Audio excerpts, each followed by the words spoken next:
warga semua, Assalamualaikum warahmatullahi wabarakatuh. Kembali lagi bersama saya Rana Hoirunisa di podcast KPU Kota Pagar Alam.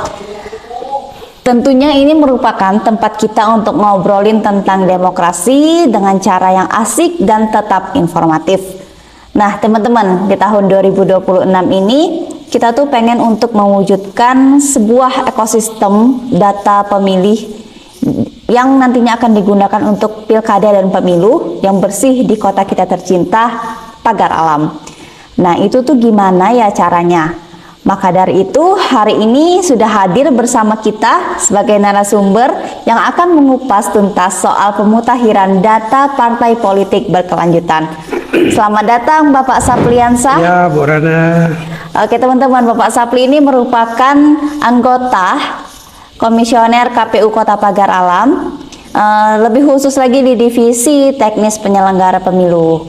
Semoga sehat-sehat terus ya Bapak ya. Terima kasih sehat, sebelumnya sudah menyempatkan waktu di tengah-tengah kesibukan Bapak untuk menjadi narasumber di podcast pada kali ini. Oke, tidak perlu untuk memperpanjang lagi, langsung saja kita masuk ke topik hangat kita.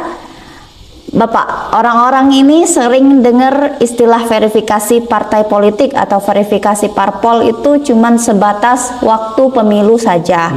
Nah, tapi kan sekarang ini ada istilah pemutahiran data parpol berkelanjutan. Sebenarnya ini apa ya Pak ya? Mohon penjelasannya Pak. Oke, terima kasih Bu Rana ya. Namun sebelum kita membahas topik kita yang sangat menarik ini ya, alangkah baiknya kita sapa terlebih dahulu sahabat pemilih kita ya.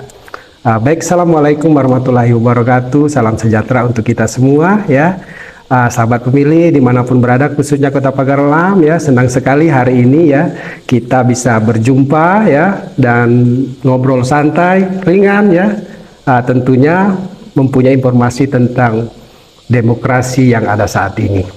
Tadi kita bahas ya tentang pemutahiran ya data partai politik berkelanjutan. Jadi ya memang ya kalau kita berbicara tentang pemilu ya, biasanya sahabat pemilih ini itu langsung ke hasil Bu Rana.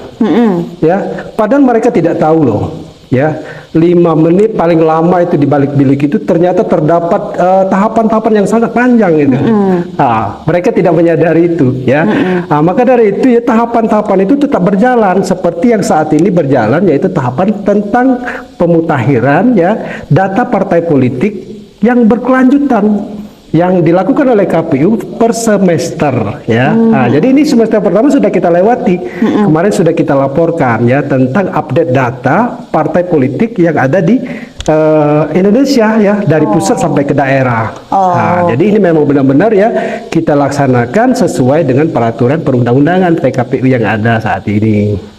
Itu Bu Rana ya. Oke, baik. Ini kayak laporan rutin gitu ya Pak ya, dari parpol ke KPU gitu, supaya datanya itu tetap up to date. Tetap up to date ya. Jadi data-data yang up to date ini tuh mulai dari pengurusnya siapa gitu ya Pak ya. Benar. Terus alamat kantornya, apakah ada perpindahan atau tetap. Benar. Jadi hal-hal ini ya teman-teman tetap dilakukan secara kontinu atau berkelanjutan, tanpa harus nunggu masa pendaftaran pemilu itu dimulai gitu ya Pak ya. Tujuannya apa Pak sebenarnya ini Pak? Nah ini ya penting sekali ya, perlu kita ketahui bahwasanya ini bertujuannya apa ya kan kayak gitu. Tujuannya ya KPU senantiasa menjaga daripada integritas daripada penyelenggara pemilu ya.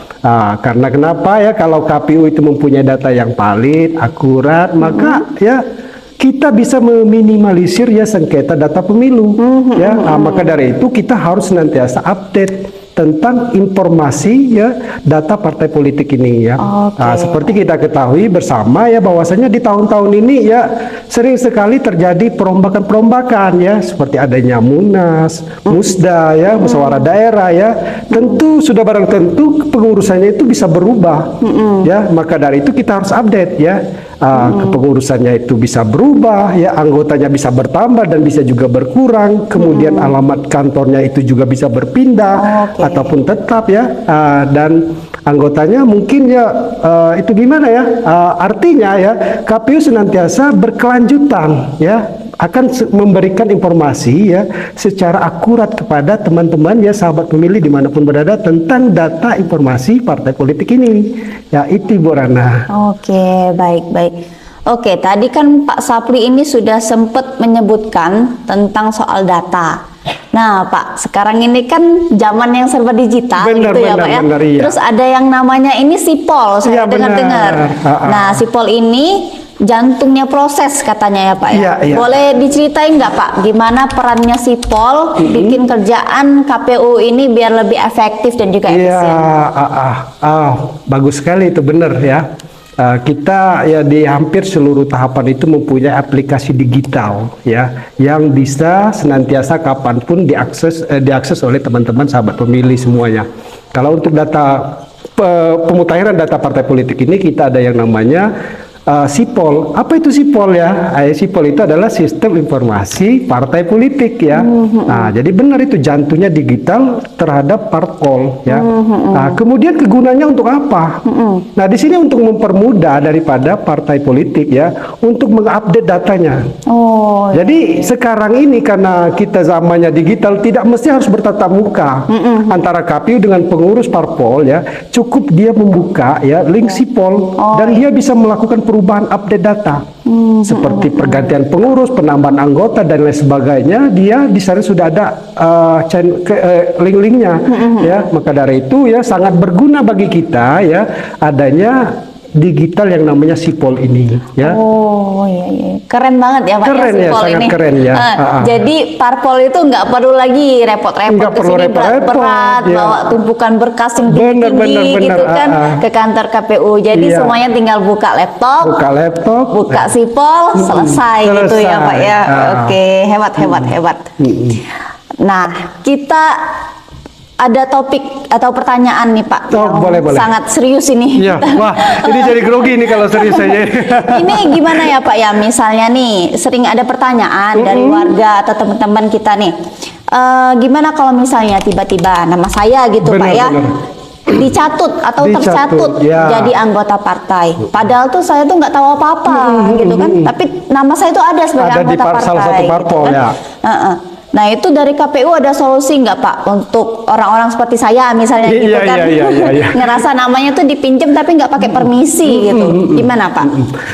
Ya benar ya. Sekarang ya kemarin ya ini cerita sedikit ya tentang pencatutan nama ya, itu kok tiba-tiba itu namanya ada di salah satu partai politik ya, padahal dia tidak mengajukan nama dan tidak meminta izin untuk bergabung di salah satu parpol ya. Jadi ini ya KPU tetap ada solusi ya bagi teman-teman sahabat pemilih ya yang namanya tercatut di salah satu parpol dan tidak merasa sebagai menjadi anggota partai politik, maka KPU sudah menyiapkan mekanismenya. Ya, kita ada yang namanya pom tanggapan masyarakat, ya kan? Nanti dan bisa juga datang langsung ke KPU ya. Nanti KPU akan mengklarifikasi kepada yang bersangkutan dan pada parpol tersebut ya. Kalaupun misalkan ya data tersebut tidak benar ya atau tidak valid ya, maka KPU mempunyai sistem yaitu penghapusan data ya, penghapusan data. Jadi namanya bisa bersih kembali ya dengan adanya pelaporan daripada si orang tersebut ya. Misalkan Ibu Rana tercatut datang ke kantor ya, pasti ya kita layani ya sebagai pelayan ya. Nanti mekanismenya seperti itu ya. Jadi tidak usah khawatir kalau namanya tercatut ya. Dan memang ya menjadi kendala ya. Kemarin ada teman saya ya yang mau ikut seleksi CPNS lah ya. Tiba-tiba namanya tercatut ya. Jadi dia calling saya ya. Kita layani dan semuanya beres dan clear ya. Jadi itu. Nah, jadi untuk teman-teman pendengar jangan panik kalau misalnya namanya itu tercatut di sebuah partai politik. Langsung saja lapor melalui portal infopemilu.kpu.go.id kalau memang teman-teman itu merupakan bukan anggota. Jadi nanti ada jalurnya buat lapor, terus nanti KPU bakal tindak lanjut lewat fitur tanggapan masyarakat. Gitu ya Pak ya? Ya benar-benar. Oke Pak, tentunya kita sama-sama tahu gitu Ya. kalau KPU itu nggak kerja sendiri. Benar. Ada Bawaslu Benar, yang juga Bawaslu. berperan sebagai pengawas. Apa bentuk pengawasan Bawaslu Pak dalam hal ini? Ya, benar ya. Kalau kita berbicara Bawaslu ya, itu kita sama-sama ya lahir dari Undang-Undang Nomor 7 Tahun 2017. Nah, jadi artinya ya, baik itu KPU, Bawaslu, dan ada satu lagi Dewan Kehormatan Penyelenggara Pemilu, itu lahirnya di undang-undang tersebut. Semua mempunyai perannya masing-masing. Jadi untuk di Bawaslu ini ya, Bawaslu adalah ya suatu badan yang mengawasi ya, dan pengawasannya itu melekat. Jadi melekatnya bagaimana ya? Jadi karena KPU itu mempunyai tahapan ya, dan setiap tahapan itu pasti ada Bawaslu. Bawaslu akan memastikan bahwasanya tahapan itu berjalan sesuai dengan peraturan KPU ya. Jadi ya, peran Bawaslu sangat berguna bagi kita untuk menjaga integritas penyelenggara pemilu ya. Kalau kita bekerja, ada yang mengawasi, dan ketika ada kesalahan ada yang kode etiknya ya kan, maka kita dari KPU akan berhati-hati dan melaksanakan setiap tahapan itu. Pasti prosedur kita ya adalah undang-undang dan PKPU. Jadi penting sekali itu Bawaslu ya. Maka dari itu kami berharap Bawaslu itu bekerja sesuai dengan Perbawaslu ya, sesuai dengan mekanismenya ya. Sehingga terjadilah nanti pemilu kita itu berkualitas. Ya, jadi itu Bu Rana ya, Bawaslu. Terakhir Pak, apa harapan besar KPU Kota Pagar Alam khususnya di tahun 2026 ini terkait data partai politik berkelanjutan ini Pak? Oke, baik ya. Tentu tidak banyak harapan kita ya. Yang pertama, kita dari divisi teknis ya, saat ini sedang tahapan pemutakhiran data partai politik ya. Tentu kita berharap ya, kita akan mendapatkan data yang akurat, yang bersih ya, yang benar-benar real, terkini ya.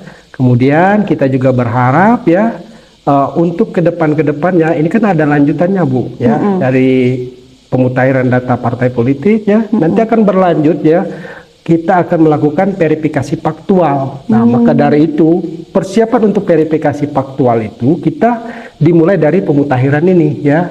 Sehingga pekerjaan kita ke depan dengan data yang akurat, yang benar ya, maka kedepannya tidak ada kendala-kendala ya. Kita senantiasa menyajikan ya data yang benar-benar real ya. Informasinya kita bisa dipercaya karena senantiasa kita lakukan update data tersebut. Jadi itu harapan kita ya. Oke, luar biasa ya obrolan kita hari ini, nggak terasa udah di penghujung gitu ya. Intinya itu teman-teman, data yang akurat merupakan langkah awal untuk demokrasi yang sehat di Kota Pagar Alam. Benar. Terima kasih Bapak Sapli atas pencerahannya, informasinya ini sangat-sangat bermanfaat gitu untuk saya pribadi dan juga untuk teman-teman nanti yang sedang menonton. Buat para pendengar tentunya jangan lupa tetap kawal selalu proses demokrasi kita.